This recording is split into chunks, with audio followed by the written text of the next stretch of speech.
Hey guys, I know we're only a week into 110 cap, but I hope it's been treating you well, and I hope you've been having as much fun as I have. I know a lot of people have been frustrated and a little overwhelmed by the sheer amount of choices and decisions they have to make regarding what epics to get, what dungeons to run, what's worth farming for, and all that jazz.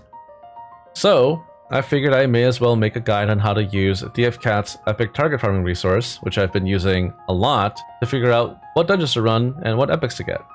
I will leave a link to this in the description below, so let's jump right in. Naturally, as soon as you load the page, you'll notice that everything is in Korean. Now, if you can't read Korean, what you can do is click on this gear cog on the bottom left. It'll bring up this black box. Click on this Roman A right here, and voila! Everything is in English. Now, some of these epic names may not line up with what we have in game, but it's not too hard to figure out what these are just by matching the item descriptions or even just the images. So let's begin by explaining what all this terminology here is on the side. So you'll see that each of these builds are separated into core, optimal, and ultra lines. What this means is each of these epics right here make up the core of, for example, the Archon build. It does not necessarily mean you need to have literally every single piece, but some of them are absolutely required, and the rest are just recommended. For example, you absolutely need the bracelet to make this build even possible. Whereas the optimal line here will show you the quote-unquote optimal epics to run with the Archon build, and below that we have the ultra line, which is just alternative epics you can use with that build instead. So you have some choices. Naturally, these are not all the epics you can use with the build, but these are just general recommendations, that's all. Starting from the top, we have the Archon build, which I think is really cool, very unique. It entails having your max HP reduced by 99%, but your MP pool becomes your new health pool, which does sound very strange and very dangerous, but I assure you it is relatively safe and quite effective. It revolves around spending HP to increase your damage and just managing your MP pool so you can still use skills while staying alive. Honestly, pretty cool in concept. Naturally, it is named after the StarCraft's Protoss Archon, where they have a very, very small HP pool, but a gigantic shield. Very apt name. And next we have the Overuse or the MP Overconsumption build, which generally just include the shoulder, belt, and shoes here. This is a very, very common combo that a lot of top rankers use, as it gives a lot of damage value and a lot of skill tag, very powerful, but at the cost of increasing your skills MP cost by up to 500%. But it is countered by the fact that some of the pieces in this setup will increase your MP on hit with a 1 second cooldown. You can also use something that is not recommended here called the reversible leather coat. This will also give you MP whenever you hit an enemy, but also when your HP becomes 0, instead of dying, you will remain alive until your MP pool hits 0 and it gets drained by 2% per second during the buff. So you can use this to effectively stay alive for much longer than you normally could, hopefully long enough to finish the boss off. In theory, you could use this to potentially stay alive forever by using mana aids, as they do not have a cooldown, but most endgame content will probably have a limit on how many consumables you can use, so keep that in mind. Apart from that, you can also use the Shadow Black Coat and the Genius's Top as well for some cooldown recovery. Very powerful pieces. The Storm Rider pants are actually kind of interesting because they give you HP based on how much MP you spend, which absolutely is a great idea. You can absolutely save a lot of money and just tank through attacks with this thing. Very, very cool. The Heightened Fury necklace is good for literally every build for almost every class in the game, because all you need is 20 hit combos and you will just ignore 8% of enemies' defense for 30 seconds every time. It is very, very powerful, although it is kind of annoying on subclasses. I do recommend using the two-tone ring for this build as well, even though they don't recommend it here. And of course you could just use something else like the status rings as well. Up to you. And next we have the basic build, which is very unique. These entail increasing the damage of your basic attacks as well as increasing the damage of your basic skills, specifically 15 to 30 or 15 to 35 skills. And this is very powerful potentially on some classes, specifically things like Monk, Battle Mage, Weapon Master, Katana Sword Master, even Ghost Blade. And you don't necessarily have to use literally every single piece. There are some pieces that are better for some and not as good for others. For example, the basic attack builds are not great for literally everybody, but they're pretty fun, very unique. You do get a lot of attack speed. And finally, we can move on to the status setups, starting with burn, where half of your damage gets converted into burn damage and your burn damage gets increased. Also, the damage against burning targets is increased. This is very, very powerful. The burn, I believe, is about a 4-second DOT, and that's not too bad. The damage doesn't take too long to take effect. And there are some very, very good epics to pair with it, like the Virtual Sight class, which gives you more damage against burning targets, as well as the Desert Concealment Shoulder, which gives you even more burn damage and damage value based on how many burn targets are within your vicinity, etc. And similarly, we have the shock setup here. Shock Bracelet does exactly the same thing. Half your damage gets converted to shock. Shock damage gets increased. You deal increased damage against shocked enemies, and etc. All these things do the same thing, more or less. But I should also mention that shock takes about 8 to 10 seconds to deal the damage. So it's kind of long, but it's also incredibly effective at reducing neutralization gauges for multiple enemies in this cap, because there are a lot of mechanical type enemies that this is really effective on. And next we have the bleeding set. Honestly, the only piece you really need here is the bracelet, even though you can get away with using the burn bracelet and the shock bracelet themselves and just use something else. The bleed setups are not incredibly powerful. While the burn and shock pieces have some incredibly good synergy pieces, the bleed pieces are just kind of okay. The shoulder here is quite good. Destroyed Beliefs will give you a lot of damage value overall, which is pretty good, but will not increase your damage for bleeds. And the ring is good. It's more bleeding damage, and you have to bleed yourself here, which is totally fine since the belt is going to bleed you anyway. But you can also use Two-Tone Ring, and you can also use Ender's Gaze. You can also use, these pieces here. Really, all you need is a bracelet. And the good thing about bleed is that it does the damage in only 3 seconds, which is very, very short. The shortest among the 4 statuses, I believe. So incredibly effective as just a single piece. And of course, you can absolutely use multiple bleed pieces. That's totally fine if you don't want to deal with overconsumption and mixing and matching.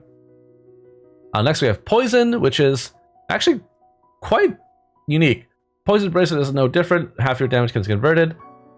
But the poison pieces are really cool. The poison damage gets increased by a lot, but also the belt will give you cooldown recovery while you're poisoned, and to poison yourself, you have to use a consumable. And that is very interesting. On top of that, the shoes will also give you 30% speed, 10% skill attack, and another 30% cooldown recovery while poisoned. That is a lot of cooldown recovery, but that is also possibly a lot of consumables you have to use. It is very interesting though. And naturally, you don't have to pair them with the bracelet. You could absolutely just use the bracelet just fine. I think it's like a 4 to 5 second DOT. Very, very good. And lastly, we have the capital pieces, and they're called capital because you probably need to be stinking rich to use these. For example, the Jade pieces right here, the Jade pants, requires a number of avatars to get damage value, up to 51 avatar pieces to get 2,668 damage increase. But also if you have 120 avatars in your avatar inventory, not ones you have equipped, in your inventory, you get permanent super armor and 8% skill cooldown reduction. That is very, very good.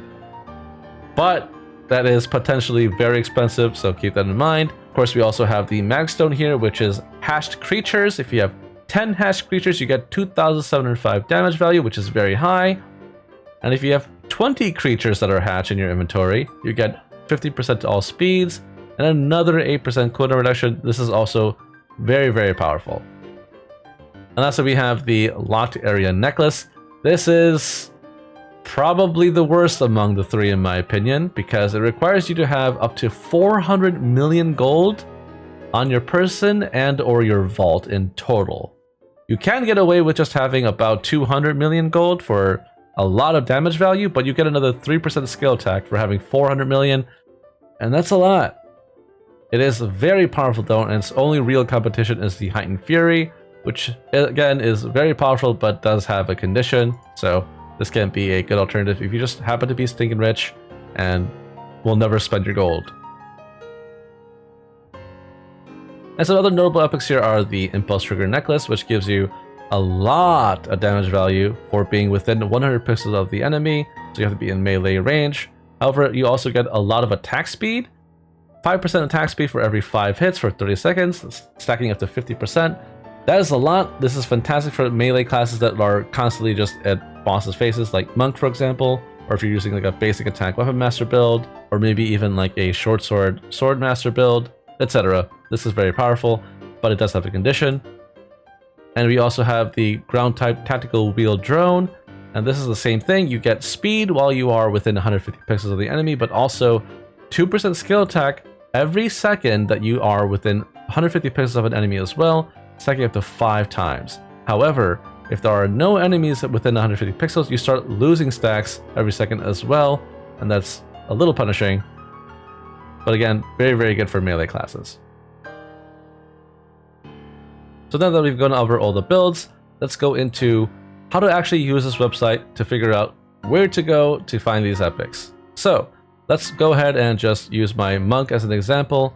I'm going to use Ender's Gaze, Genius's Belt, Genius's Boots, Heightened Fury Necklace, Two-Tone Ring. I'm going to be using Fallen Soul Earring. I'll also be using the Reversible Jacket here. I'll also be using the Shadow Damage Pants here. I'm missing a bracelet. I'll be using the Bleed Bracelet. Next, I'll be using the Tactical Drone Support sub-equipment, as well as the Wheel Drone Magic Stone. So that's the build I'm going for. Naturally, you don't have to copy me, but you can see it populates this list on the right with the epics right below. If you click on the number here, for example, it'll show you which epics drop for which dungeon. But that's not all. There's more to it than that.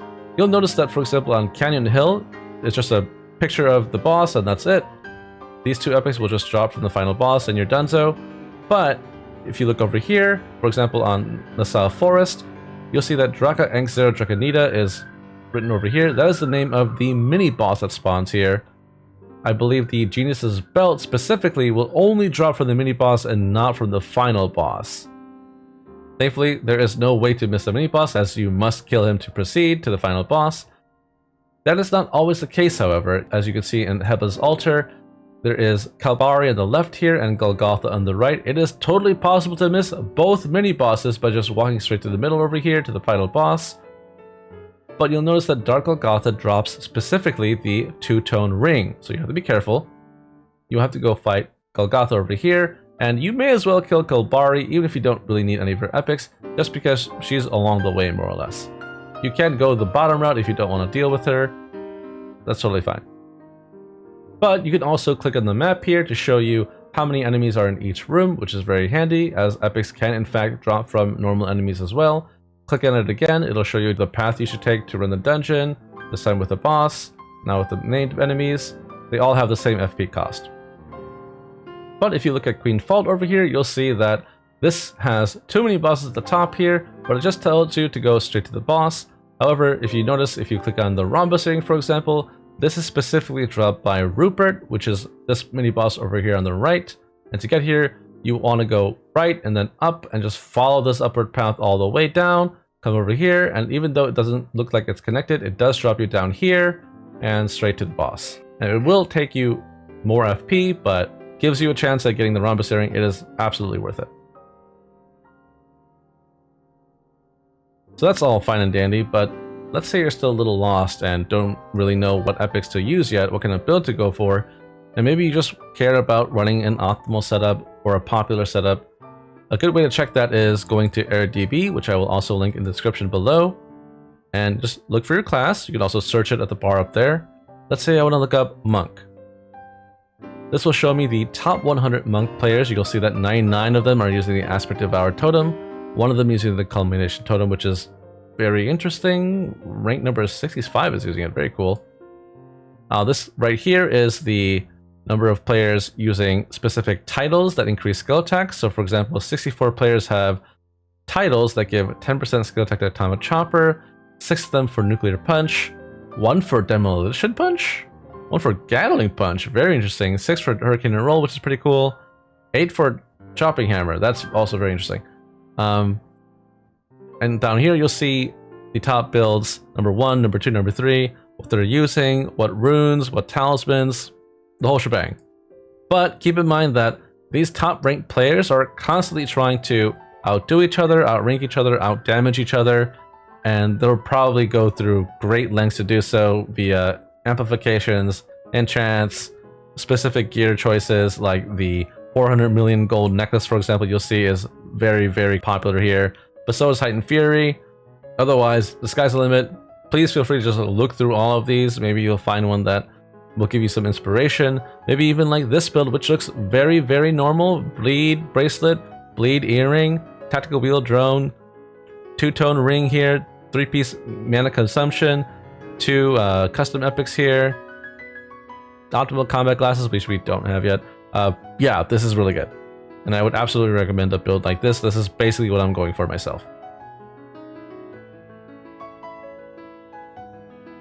So now let's say you finally have a build you're happy with, and you know exactly what you're shooting for. Now what? Sure, you can follow the build, but you need to save it, right? So you can actually create a preset. For example, if you go to the left here, over here, you'll see create new preset. It'll make a new one right here. And you can click on the left here and rename it. I'll call it Monk. And I can save it now. So if I go back somewhere else, for example, if I go to my Omni Blade, my Weapon Masters chart here, and then go back to Monk, it'll be saved just as it was. And now let's say I find some of these epics. Let's say I found the shoulders and found the necklace here. Maybe I found the earring, and you can just knock these off and the list on the right will update. But I highly recommend you remember to save, as these changes will not be saved otherwise. For example, if I found the belt and found the shoes, but I switch presets and I go back to Monk, they will not be checkmarked. You have to save them first, and then you can move on somewhere else. So keep that in mind. And of course, you can release all the items over here, clear the board, and start all over. And that's it. Hopefully this tool will be as much of a help to you as it is for me right now. And good luck on your farming. And I'll see you guys on the other side. Cheers, guys.